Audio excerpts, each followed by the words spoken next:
नमस्कार दोस्तों, बहुत बहुत स्वागत है आपका। मैं तो आज मैं आया हूँ चौरी चौरा के मोटेरा बाजार और आज मैं आपसे मिलाने वाला हूँ धन्यवाद से जो एक दिव्यांग है और जिनकी अपनी खुद की दुकान है। तो आगे हम इनसे बात करेंगे और जानेंगे इनकी लाइफ के बारे में, इनके संघर्षों के बारे में और ये भी जानेंगे कि किस तरह से ये दुकान को सपोर्ट करते हैं। इनको कौन कौन सपोर्ट करता है दुकान चलाने के लिए, क्या इनकी आमदनी है और किस तरह से ये अपना आगे फ्यूचर देखते हैं और दिव्यांगजनों के लिए इनकी आगे क्या विचार है, क्या इनकी भावना है, उन सारे बिंदुओं पे आज हम लोग चर्चा करेंगे। तो करण जी, स्वागत है आपका भी है। हमारे ऑडियंस भी हमसे जुड़े हुए हैं, तो आपका भी स्वागत है। और आज थोड़ा सा हम लोग इस मुद्दे पे चर्चा करेंगे कि विशेष रूप से दिव्यांगजनों के लिए समाज में ऐसा बना हुआ है कि जो दिव्यांग लोग हैं वो एक उपेक्षित नजर से देखे जाते हैं। समाज भी उनको यही सोचता है कि भाई ये लोग कुछ कर नहीं सकते और उनको बस कुछ दे दीजिए इसी नजर से ही देखता है। उनका परिवार नहीं चल पाता है या फिर वो किसी की दया पे ही अपने जीवन यापन करते हैं।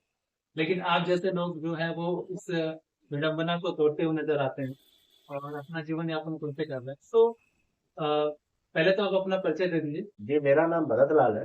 मैं एक पैसे भी दिव्यांग हूँ और साथ ही साथ मेरा निवास स्थान रानी मोहन मोखरा रोड, मंडेरा बाजार, चौरू चौरा, गोरखपुर है। और मैं अपना एक छोटा सा दुकान चलाता हूँ। दुकान का नाम है मनमोहन जी का ठंडा दहीवान एवं गिफ्ट कार्ड। दुकान में मैं बहुत सारी चीजें एक साथ कवर करता हूँ। सबसे बड़ी बात है कि दिव्यांगजन के प्रति जो सोच है लोगों की, वो बहुत गलत है। क्योंकि लोग सोचते हैं जिनका पास हाथ है, पैर है, सबकी नहीं मैं बात करूंगा, 95% लोग ऐसे हैं जो ये सोचते हैं कि दिव्यांग जो है वो कुछ कर नहीं सकता। यहाँ तक कि सरकार की भी मैं बात करता हूँ, सरकार भी यही सोचती है ठीक है। कि अच्छा, तो जरा सा ये मुझे बताइए कि आपके दुकान का कुछ स्पेशल डिश क्या है, क्या स्पेशल डिश फेमस है आपके यहाँ मे, मे, साइड में? मेरे यहाँ मेरे दुकान का सबसे फेमस चीज है दही बड़ा और चाय। ठीक है। तो भाई साहब, दही बड़ा अभी इन्होंने मुझे खिलाया क्योंकि मैं बोला था कि बाद में खाएंगे लेकिन पहले खिला दिए। काफी इनका दही बड़ा है और अगर आप इधर चौरी चौरा साइड में जाते हैं तो इनकी दुकान में जरूर आइएगा दही बड़ा खाने। और इनकी दुकान का खुरमा भी बहुत ही ज्यादा मैंने इधर जब टेस्ट किया। तो खुरमा और दही बड़ा ये इनकी दुकान की काफी अच्छी डिश है जो ये फेमस भी है इस एरिया में। तो भगत जी, मुझे थोड़ा बताइए कि कैसे आपका ये सब कैसे आपकी ये दुकान ये दुकान जैसे मैं बाहर था, कई सालों से मैं बाहर भी था, तो फिर घर आया तो घर ऐसा रहा कि इनकम नहीं थी लोगों के पास। जब अपने पास नहीं थी इनकम, बहुत परेशानी थी, तो मैंने एक छोटा सा दुकान बाहर, अपने दुकान के बाहर एक छोटा सा ठेला लगा। कैसे कर रहा हूँ? अंडे की दुकान है। अंडे की दुकान। अंडे की दुकान भी एक अच्छा बिजनेस है, बहुत सारे लोग इसको करते हैं और ये 3 से 4 घंटे का बिजनेस होता है, शाम को लगाइए और अच्छी खासी आपकी आमदनी भी हो जाती है। अच्छी बात ये होती है कि आप अपने घर में ही या घर के आगे कोई चौराहा है तो वहां शुरू कर सकते हैं जी। तो उसी उस मतलब छोटा सा दुकान लगाया और मात्र 3 महीना मैंने अंडे की दुकान की। फिर इसके बाद मैं दहीबाड़ा पे और चाट पे फोकस करने लगा और धीरे धीरे करते हुए मेरे पास टोटल इतना बड़ा दुकान हो गया। मतलब मेरे पास उस समय 1500 रुपये पूंजी थी और आज लमसम 20-22 हजार रुपये टोटल। तो आपने आपने वो जो दुकान शुरू किया था अंडे का, उसके लिए आपको पूंजी कहाँ से मिला था? वो आपने कहीं से उधार लिया था या फिर घर से सपोर्ट करके आपको मिला? नहीं नहीं नहीं, घर से आटे उधार नहीं लिया गया था। जैसे मैं जॉब करके आया था कच्छ गुजरात से, तो करीबन 5 हजार रुपये मेरे पास थे समय। और मैं उसी समय सोचा था कि कहीं ना कहीं बिजनेस बढ़िया होना चाहिए, नहीं तो फिर हो जाएगी। और मैं आज तक मैं क्लास 2 में था तब से लेके आज तक धंधे लाइन में हूँ। तो ये जो पैसे का लेन देन है वो पिताजी से हमारे नहीं होता, ना के बराबर। अपने पास से दे दिया जाता है, लिया जाता है। तो ये यहाँ पे जैसे जैसे पैसे का मैनेजमेंट इन्होंने जॉब किया, जॉब से इनके 5 हजार रुपये मिले और उस 5 हजार रुपये को ये कहीं उड़ाने के लिए नहीं खर्च किया, मतलब कि इन्होंने इसको लगाया बिजनेस में और धीरे धीरे उस बिजनेस को आगे बढ़ाया और अपना बिजनेस। अभी इनकी बात तो इनकी जो दुकान है यहाँ पे दही बड़ा, चाय, समोसा, फुल्की और इसके साथ साथ एक कॉलोनी वगैरह भी यहाँ पे और काफी स्टेशन भी जाके सामान यहाँ पे देखने को मिलता है। तो जैसे कि आप ये जो अपना दुकान चलाते हैं इसमें जो भी आप आइटम रखे हुए हैं, इसको बनाने में क्या आप खुद बनाते हैं कि घर से भी कुछ मैं सपोर्ट मिलता है? मैं सुबह से खुद बनाता हूँ। मैं सुबह 5 बजे उठता हूँ और 9 बजे खाने के लिए सब मैं पूरा माल रेडी कर लेता हूँ अपने हाथों से। और उसके बाद 9 बजे से मैं खुद दुकान लगाता हूँ। और सुबह से ही 9 बजे से लेके रात को 8 या 9 बजे तक मैं खड़ा रहता हूँ। फिर उसके बाद बर्तन उर्तन धुलने का भी कार्य होता है, क्योंकि इस समय हमारी वाइफ नहीं है, तो बहुत सारे काम है। वो सब करने के बाद रात को ये 11 बजे तक सब खत्म हो जाता है। ये सारा काम आप ही करते हैं, मतलब कि ये तो सुबह ये सुबह 5 बजे उठते हैं, मार्केट उसके से ले बाद सारा मार्केट से जो लेके हर चीज जो भी मतलब मटेरियल है वो सारा तैयार करना, और काम करने के बाद फिर दुकान पे सारा दिन आप रहते हैं फिर। सब सामान सब चीज अपने ही से अच्छा, करते यहाँ मैं एक चीज क्लियर करना चाहूंगा कि बहुत सारे दिव्यांग भाइयों की ये समस्या रहती है कि अगर हम दुकान खोल भी रहे हैं तो उसको हम कैसे चला पाएंगे, हैं। काम कैसे करेंगे, कैसे हम जो मटेरियल तैयार करेंगे। बहुत सारे लोगों की यही समस्या होती है। पहले कुछ लोग ये भी पूछते हैं कि भाई हमारा जो दुकान अगर थोड़ा घर से दूर है तो सामान कैसे लाएंगे, ले जाएंगे। तो मैं यहाँ पे आपको बताना चाहूंगा कि देखिए इतना मुश्किल नहीं है। आप फिर भी अपना काम थोड़ा सोच सकते हैं, बस हिम्मत होनी चाहिए। बहुत और आसान है, बहुत हाँ, चीजें और एक आसान बार है। जब आप शुरू कर देंगे तो बहुत ही आसानी से धीरे धीरे आप चीजें सीख जाएंगे। सीखने के लिए थोड़ा सा डर लगता है, और जैसे आप बता रहे हैं कि आप सारा अपना काम करते हैं, सुबह उठना, सारा मटेरियल तैयार करना, दिन भर दुकान पे रहना, फिर रात को अभी बर्तन भी धुल रहे हैं, और ये सारी चीजें करने के बाद रात में सोते हैं। और इसके अलावा कुछ समाज सेवा का भी कार्य आप करते हैं, जो भी दिव्यांग भाई इनके पास आते हैं उनकी मदद भी ये करते रहते हैं। तो ये तो हो गया इनकी काम धंधे की बात। तो अभी ये देखते हैं कि कितना आमदनी इनको हो जाता है फिर। तो अभी आपको कितना आमदनी हो जाता है इस बस काम से? इतनी है कि मतलब काम चल जाएगा, कोई दिक्कत नहीं है। हम्म। कि मतलब कहने का है कि जो जरूरत है वो पूरी हो जाती है, किसी के सामने मांगने की जरूरत नहीं थोड़ा पड़ती। सा हम लोग आपको मैं जानना चाहेंगे कि लोग ये जानना चाहते होंगे कि तो लगभग 30 से 35 हजार रुपये महीने का जाता है। जिसके आसपास मिलता है, जिसमें टोटल मटेरियल को निकाल उकाल के 6-7 हजार रुपये खर्चे बच ही जाते हैं। मैं 24 घंटा अपने घर पे रहता हूँ, 7 हजार रुपये बचाने का पूरा प्रयास करता हूँ। हम्म। और उसमें बहुत सारे कार्य हो जाते हम्म। हैं जो तो किसी से मांगना नहीं तो पड़ता। महीने का इनका लगभग 25 से 30 हजार रुपये के आसपास इनकी जो टोटल आमदनी वो आती है, जिसमें से वो 8 से 10 हजार के आसपास या 7 हजार के आसपास ये बचत पैसा बिल्कुल सेव कर लेते हैं। बाकी दुकान में ही रन हाँ। होता रहता है, वो मूव होता रहता है।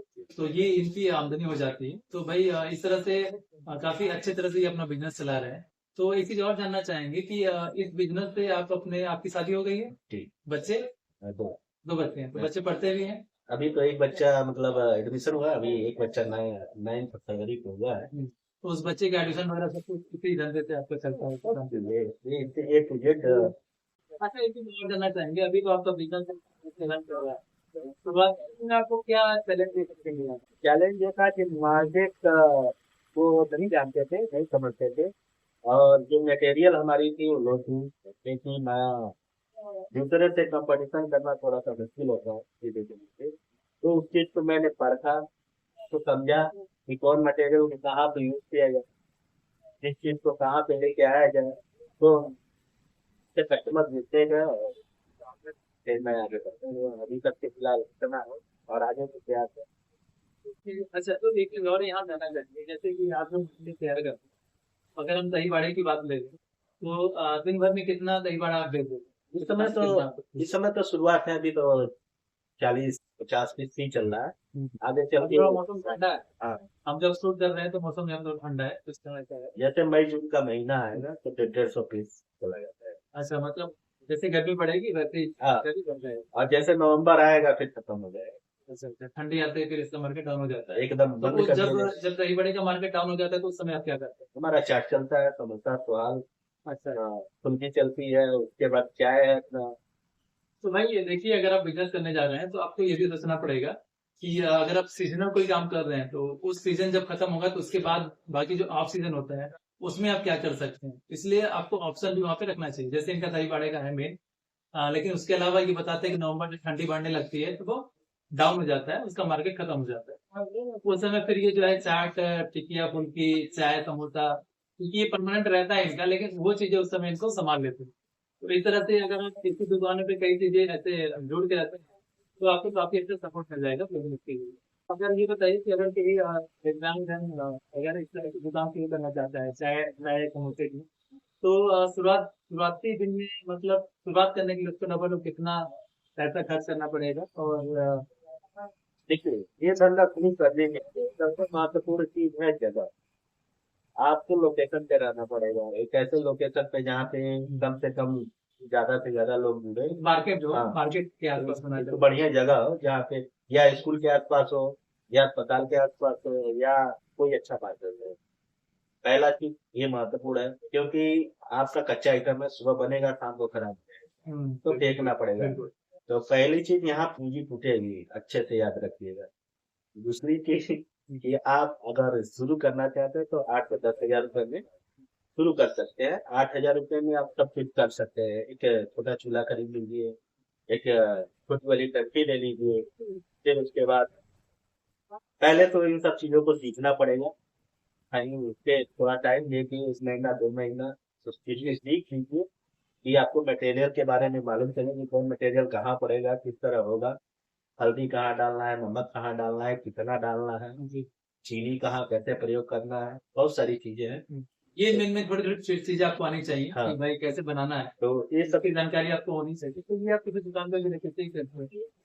अदरवाइज आप यूट्यूब से सीख सकते हैं, हाँ, बहुत सारी चीजें। यूट्यूब पे भी आप सीख सकते हैं, मगर थोड़ा समय इस पे देना पड़ेगा। जब आपको लगे कि मैं, आप खुद खा के देखिए, आपको अगर अच्छा लगता है तो कहीं ना कहीं अच्छा लगेगा। अगर आप मार्केट में जाते हैं, कोई सामान खाते हैं अच्छा लगता है, तभी आप उसके पास दोबारा खरीदने जाते हैं। उसी तरह ही है, आप अपना आइटम बनाइए, खुद खाइए। अगर आपको अच्छा लगे तो फिर आप अपने दोस्तों में शेयर करिए कि देख भाई कैसा बना। अगर वो बात करते हैं तो आप उस चीज को लेके आगे बढ़िए, और उस चीज को हमेशा दिमाग में रखिए कि बहुत अच्छा आप लोग रोज दे रहे हैं। तो इन चीजों का आपको ध्यान रखना है कि भाई जो काम आप शुरू करने जा रहे हैं उसमें थोड़ा सा आपको सीखना पड़ेगा। और 8 से 10 हजार का ये बता रहे हैं, 8-10 हजार में आप इस तरह की दुकान शुरू कर सकते हैं, बड़ी कमाने का नहीं। हाँ, सही छोटे स्तर से आप इसको शुरुआत कर सकते हैं। और छोटे स्तर से शुरुआत करने का फायदा भी एक ये है कि अगर वो डूबता भी है तो आपको ज्यादा लॉस नहीं होगा।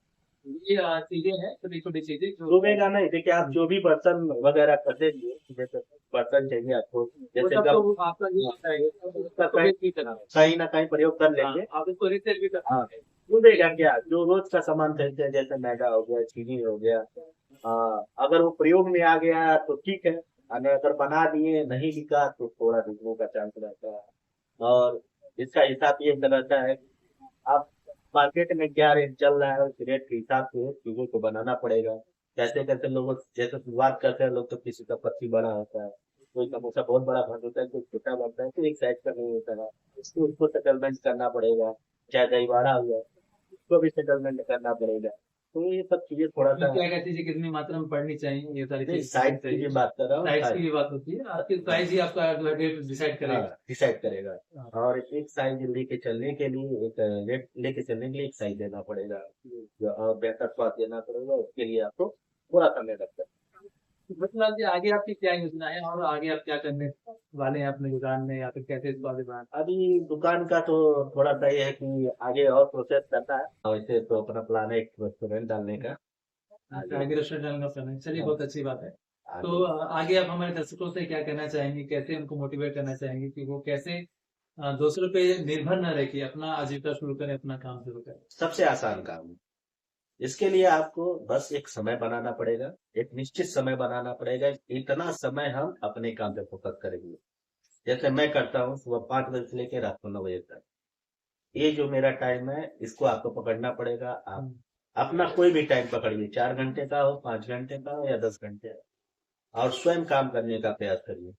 जैसे क्या है कि आप दूसरे के भरोसे कितना बैठेंगे, दूसरा कितना करेगा आपके लिए, बिल्कुल। स्वयं आपको और करना सिर्फ पड़ेगा। पेंशन ही आपकी जीविका नहीं है, हाँ, पेंशन से आगे बढ़ के भी आपको तो दूसरे के सोचना भरोसा पड़ेगा। मत करिए, बिल्कुल। स्वयं काम करिए जितना भी हो सके, जितना हो सके। लेकिन शरीर एक दिन चला जाएगा, एक बात से मानिए। वो अपना भी वही चीज है कि लगे रहिए और मन से काम करिए, कोई दिक्कत नहीं होगी। बहुत बहुत धन्यवाद आपका, आप हमारे साथ रहे और दर्शकों से जुड़े और इनको बताएं अपने बिजनेस के बारे में। जी, बहुत बहुत धन्यवाद आप सभी का वीडियो देखने के लिए। वीडियो अच्छा लगा हो तो चैनल को सब्सक्राइब जरूर कर लीजिएगा, वीडियो लाइक कर दीजिएगा और शेयर जरूर करिएगा। ठीक। धन्यवाद।